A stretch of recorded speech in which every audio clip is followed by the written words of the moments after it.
Welcome back to AI for Mompreneurs. This episode is going to be very honest and very practical because I want to share 5 things I wish I had known before starting to use AI. I've made plenty of mistakes along the way, but I've also learned how to fix them and use AI effectively, and I want to save you so much time and frustration by sharing what I have learned. So let's get into it. Welcome to AI for Mompreneurs. This podcast is for moms who are tired of doing everything the hard way. You're running a business, managing a home, caring for your children, and making a million decisions daily. Exhausted, overwhelmed, burned out, and out of time. Another planner won't fix it. More productivity hacks won't either.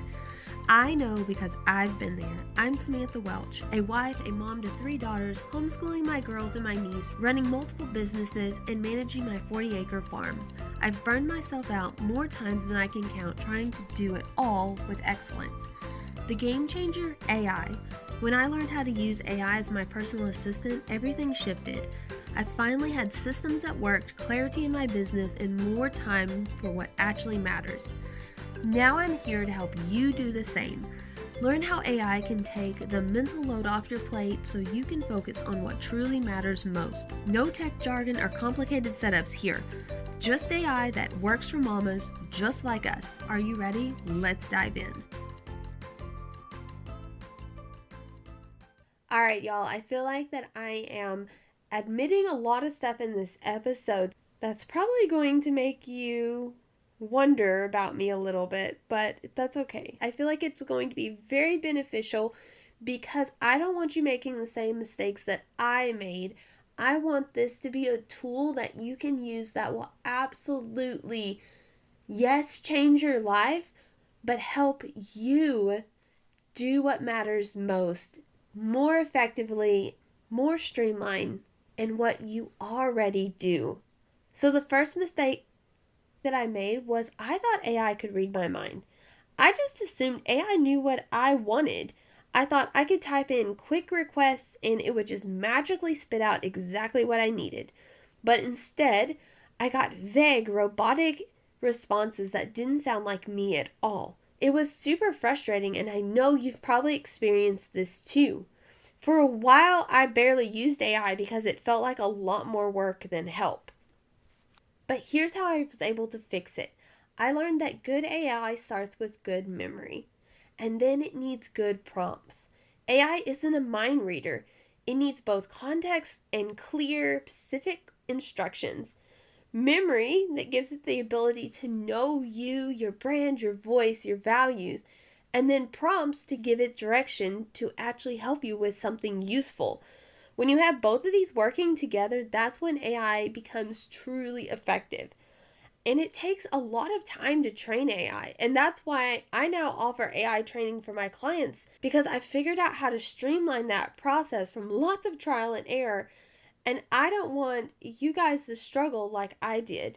So let's talk about an example of this. When I started using AI for my photography business, I would write something like, write me a caption for my photography business. Of course, the results were super vague and didn't align with my brand at all.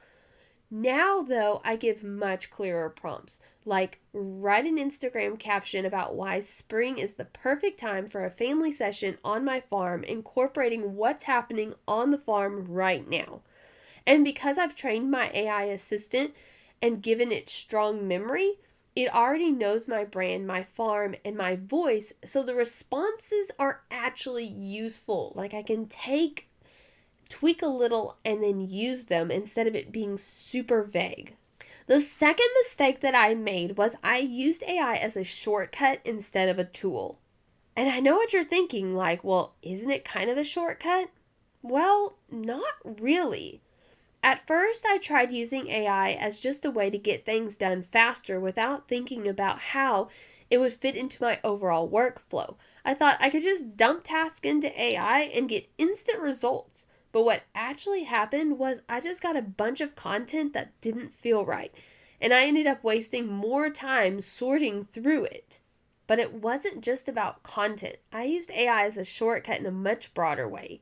Anytime I had a decision to make or I wasn't sure how to structure something, I would immediately go open a new thread and start asking AI to generate ideas for me.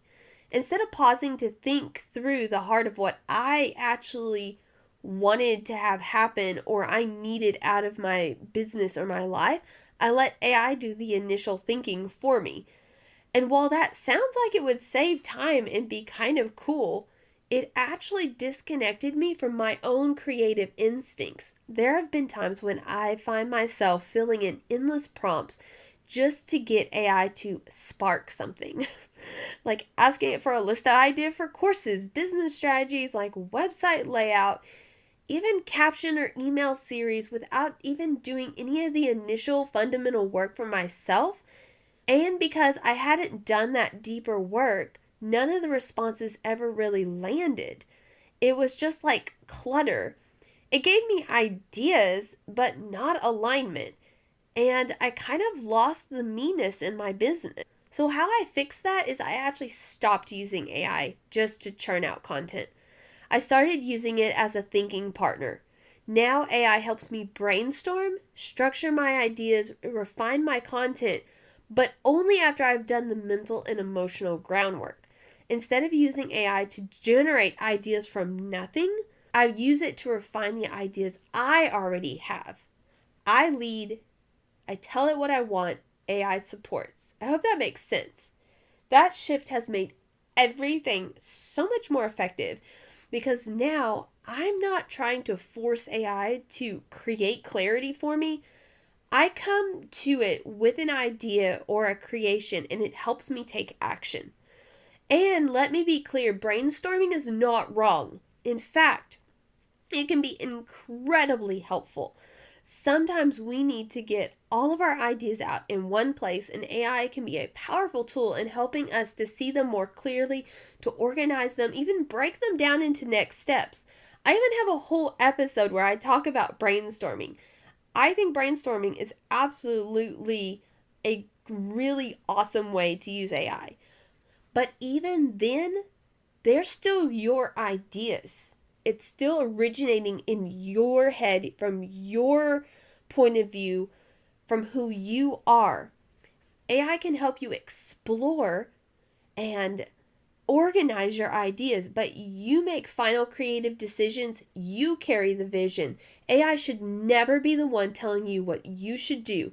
It's a guide, not a compass. Ironically, this shift has saved me a ton more time in the long run than anything else. The third mistake I made when I started using AI was I didn't set good boundaries with it.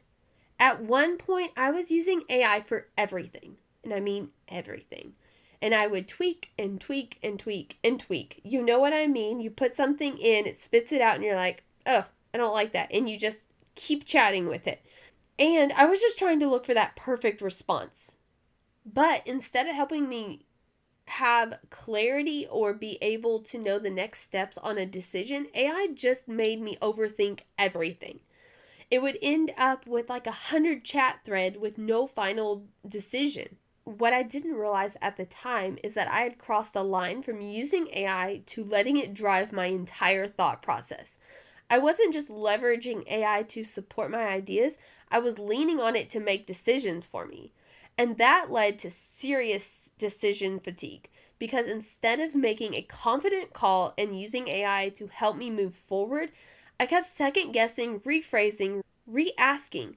That spiral of input and over-analyzing made things just so much harder and not easier. So here's how I fixed that. I set clear boundaries with AI. AI is my assistant, not my decision maker. I decide what I need and then AI helps me execute it. That mindset shift became a boundary for me.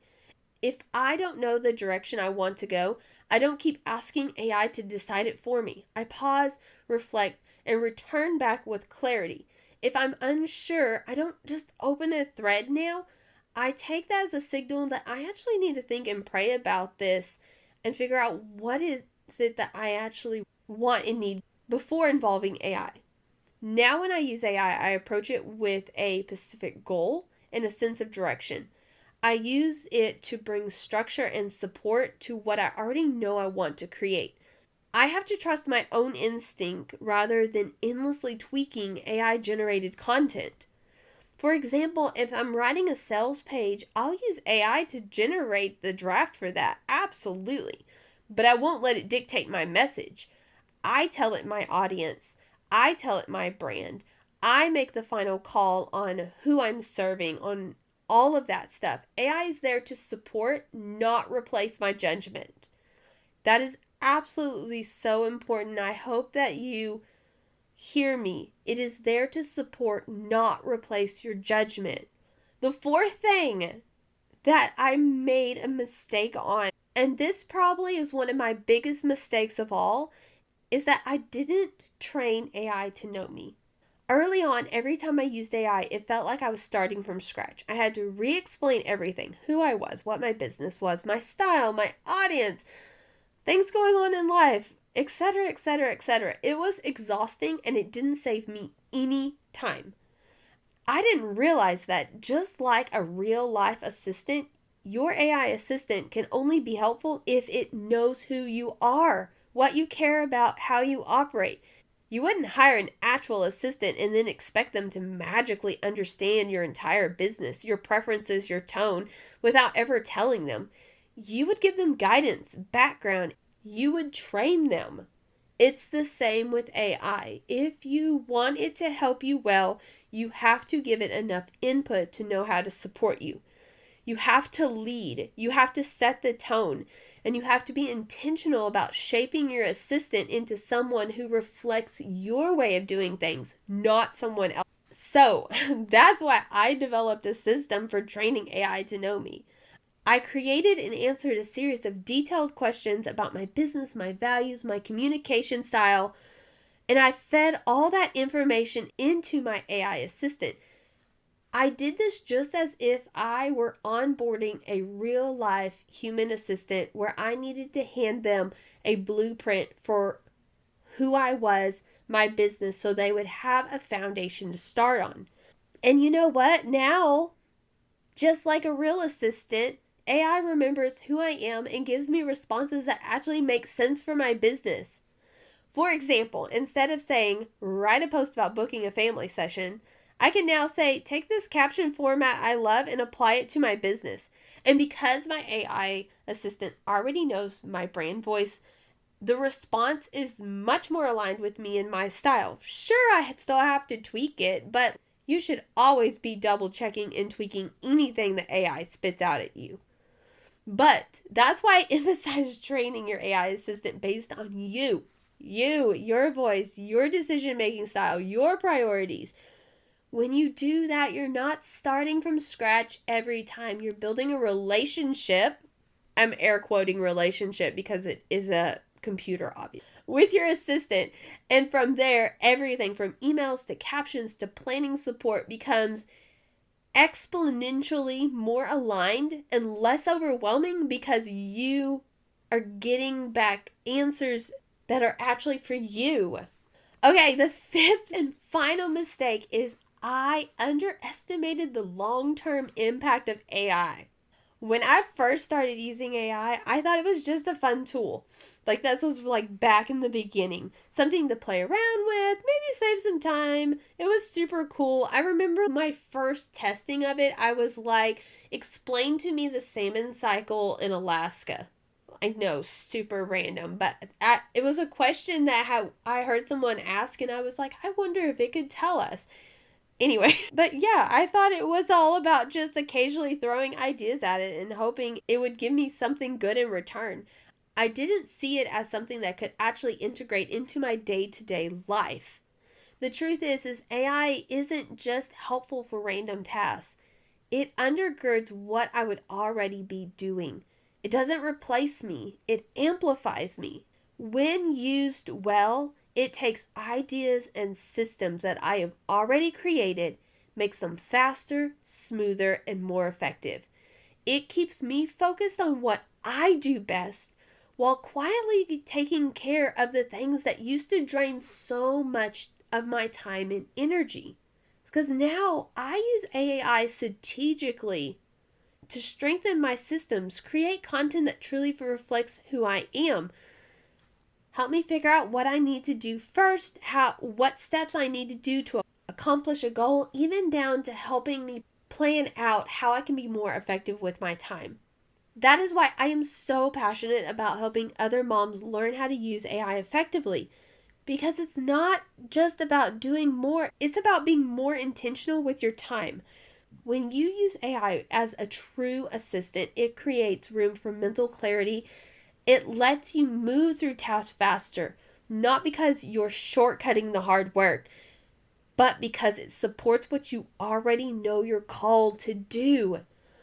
That's where the real transformation happens. It's not in the tool itself, but in the way it empowers you to stay in your lane and operate more fully in your purpose, like your family, your faith, and your life. Oh my goodness. Can you guys see how awesome this can be? Okay, so before I wrap up, I just want to remind you that AI is just one part of a bigger picture. It is a tool, not the whole toolbox. It's meant to support your rhythms, not replace your discernment. So if you're building a system for your home or your business, AI can absolutely help. And it's still you at the center, leading with your values and your priorities. AI isn't about doing more, it's about doing what matters better. If you're just starting out with AI, start small. Pick one area where it could help you and then build from there. And if this episode resonated with you, share it with a friend who's hesitant about AI. And if you're thinking, oh wow, this all sounds really awesome, but I have no idea where to start, that's exactly where I can help. I can work with you one-on-one to train your AI assistant so you can actually skip all these mistakes that I made and go straight to actually making AI work for you. So if that's something you're interested in, let's get your AI assistant set up, and you can find all the details about how to get in touch with me in the description of this show.